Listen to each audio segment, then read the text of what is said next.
Today, I'm going to explain a Turkish drama thriller film called Sisi. The movie revolves around a family from rural Turkey. It includes a domineering man named Bekir, his wife Havia, and their three children Kadir, Saliha, and Yusuf. Bekir is a very demanding man, and he runs the family with an iron fist. For some reason, he is unusually strict with his eldest son Kadir, while more kind to the younger one, Yusuf. He also has a passion for making videos, and in his free time, he likes to film things around his farm in his camera. In the first scene, Bekir's friend visits his farm all the way from Germany. He is there to talk about his nephew, Kamil, who has recently become an orphan after his parents passed away. The man requests Bekir to keep Kamil with him, saying the boy is very good at farm work. Bekir thinks for a while and agrees, because he too was an orphan once. From that day onwards, he starts raising the boy along with his kids. Later, it is revealed that Kamil and Saliha are good friends, and they are in fact dating. Kinky. As Bekir falls asleep on the couch watching TV, Saliha covertly sneaks out of the house and meets Kamil in the barn. The two flirt and make love there. Meanwhile, Kadir takes advantage of his sleeping father by bringing out his expensive camera and playing with it. However, when Saliha returns, she inadvertently wakes their father up and he catches Kadir red-handed, playing with the camera. Furious, he seizes the camera and beats up the boy aggressively. Following this, Bekir returns to his room and tries to have coitus with Havia, but she turns down his advances. It is clear that she is tired of her husband's brutal behavior towards their women. She also calls him out for being a cheater, and in response, Bekir says that he goes to brothels because of the fact that his own wife doesn't want to have intercourse with him. Then he tells Havia to be grateful, as he doesn't beat her like most Turkish husbands do. Hearing this, Havia becomes upset, prompting her to break down in tears. The following day, as Bekir is working in the field with Kamil, he asks the boy to start calling him father. The latter becomes emotional and happily says yes. Meanwhile, with Bekir away, Saliha plays loud music and dances with Yusuf at home. But this only annoys their mother, who angrily shuts the music down. She then reprimands Saliha for being a bad influence on her brother and asks her to be more thoughtful next time. That night during dinner, Kadir asks his father if he will send them to college. The question is an innocent one, but it is enough to annoy the old man, who says that Kadir is not made for college. He then asks his daughter if she wants to go to college, but afraid of her father, Saliha replies that she wants to stay in the village with him. Meanwhile, because of his growing closeness with Bekir, Saliha's relationship with Kamil starts to fall apart. This also has an effect on Bekir's relationship with his other children, as he starts prioritizing the new boy over them.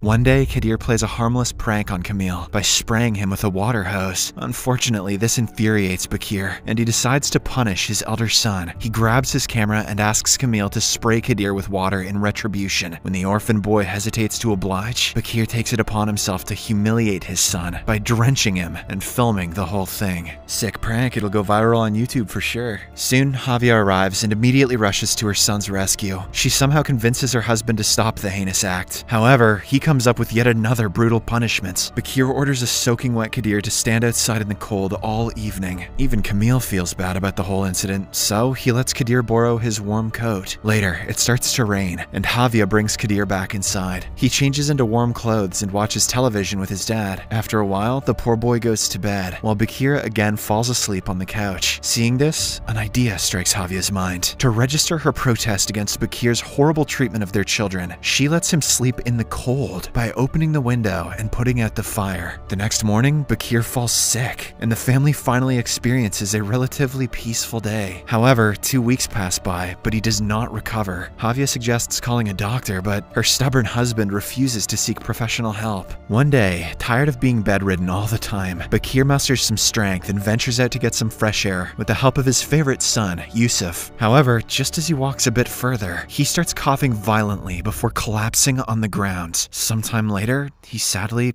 passes away. Devastated that her husband died due to her carelessness, Havia relocates the family to Ankara. The movie then fast-forwards 30 years in the future. Kadir, Saliha, and Yusuf are now all grown, and they live distinctive lives of their own. Kadir is now a filmmaker, and he is currently making a movie based on his abusive childhood. For this purpose, he has brought the film crew and his family to their old farm. Havia has agreed to play her own role in the film, but when the village brings back bad memories from her past, she becomes more and more reluctant to act. She also also objects to Kadir recreating the scene from his childhood when Bakir brutally sprayed him with a hose. Havia feels it is disrespectful to Bakir, and she suddenly starts parroting her late husband's talking points, calling Kadir a troublemaker, while calling Yusuf the most well-behaved child. Despite all this, the family, with the help of Saliha's daughter Naz, somehow manages to convince her to act. In the scene, Havia is supposed to feed an ailing Bakir, but when the camera starts rolling, she gets emotional and breaks into tears. As a result, Kadir is forced to stop and he starts feeling terrible, especially when Naz tells him that he will remember making his mother cry when she dies. Later that night, Havia, Naz, and Saliha sit down to talk. They discuss Yusuf's suggestion about selling the farmhouse, but this only makes Havia upset. So, to cheer her up, Naz takes out Kadir's behind-the-scene, or BTS, camera and starts taking pictures of her grandmother. As they pose, Saliha recalls the moment when she took Bakir to the hospital after he collapsed. Something tells me there will be no happiness in this movie. The following day, Camille also arrives at the farm. It turns out one actor couldn't make it for the shoots, so Kadir roped in Camille in his place. Later, he catches up with Saliha, and by the way they talk, it is clear that the two still have feelings for each other. The movie again flashes back to the past, where a young Saliha is seen sneaking out of the house to confront Camille for ignoring her. She tries getting close to him to save their relationship, but he turns down her advances. Camille didn't want to sever the bond that he has developed with his new father. Back in the present, Kadir films Camille's scene, and after the shot, the two catch up. From their conversation, we get to know that Camille never got married, while Kadir is a divorcee. Later, as Camille proceeds to leave, Kadir asks him to redo the scene. The former asserts that he has to visit the bank urgently, but the arrogant filmmaker refuses to let him go. Amused by Kadir's stubbornness, Camille jokes that he will be sprayed with a hose if he doesn't oblige. He then agrees to finish his part, and Kadir continues filming. However, once everything is wrapped up, it is revealed that Camille's joke hit too close to home, and it makes Kadir tear up. After a few days, Saliha returns back to the city with her mom and daughter, while Kadir stays back to finish his film. Soon, the world is hit with the coronavirus pandemic. Oh god. And Turkey goes into a strict lockdown. The scene then fast forwards by 2 years, where Kadir is seen going through all his recorded footage. When he comes across the BTS video shot by Naz and Havia, he becomes emotional and starts crying. God, jeez. After the lockdown restrictions are loosened up, Yusuf and his family finally arrive at the farmhouse. There, they notice that the lockdown has taken a serious toll on Kadir's health. Yusuf asks him why he still hasn't finished the movie, but the latter refuses to open up. Instead, he reveals that in the last 2 years, he hasn't spoken with either Havia or Saliha. Hearing this, Yusuf is disappointed, and he mentions that the two are coming to the farm soon. During the conversation, Kadir eventually breaks down, and Yusuf comforts his elder brother. He becomes sure that Kadir is hiding something, and it's slowly eating him from the inside. The following day, Saliha, Havia, and Naz arrive at the farm. It's revealed that Havia's condition has worsened as she has developed Alzheimer's.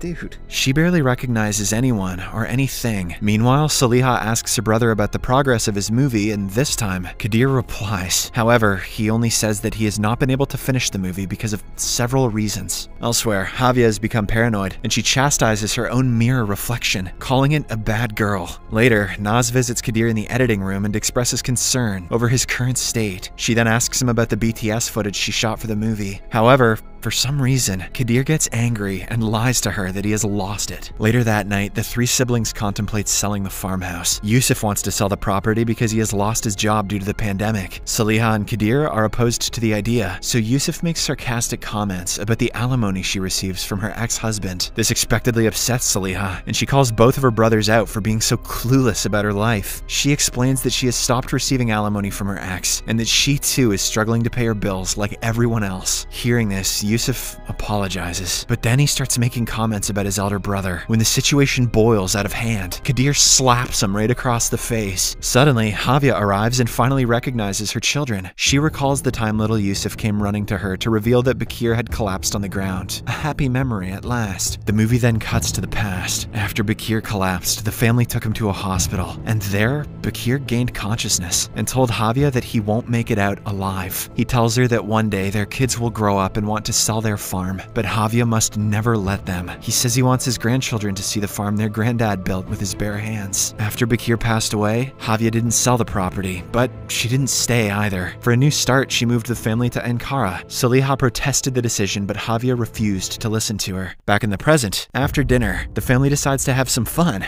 Really? Yusuf challenges his sister to a dance and plays the song from their childhood, which got them in trouble with their mother. The following day, Camille arrives with Bakir's newly refurbished old car. Turns out that Yusuf had put it in for refurbishment and couldn't go to pick it up, so Camille brought it home out of courtesy. He is still the kind and caring gentleman that he used to be. Camille then reveals that Kadir regularly visits his dad's grave, apparently because he misses him. This comes as a surprise to the other siblings, as Kadir and their dad had a strained relationship. Later, the entire family sits for lunch, where Javier recognizes Camille and slowly walks over to him. Then, all of a sudden, she starts attacking him for fooling around with Saliha as a child. It turns out it was actually Javier who had warned Camille against pursuing a relationship with Saliha, which led to the breakdown of their relationship. Meanwhile, Naz hangs around in Kadir's editing room, and there, she comes across the distressing footage of Bakir hosing Kadir down with water. In the next scene, Camille gets ready to leave, and Saliha packs him dinner, but after saying his goodbyes and walking a distance, he returns back. He then confesses to Saliha that when she was in the last year of college, he had traveled to Ankara to find her. He eventually located her, but decided to leave her alone because she seemed happy in life without him around. This makes Saliha emotional, as she is once again reminded how different her life would have been with Camille. Meanwhile, Naz confronts Kadir in his room and asks him if his childhood was troubled. With tears in his eyes, he says,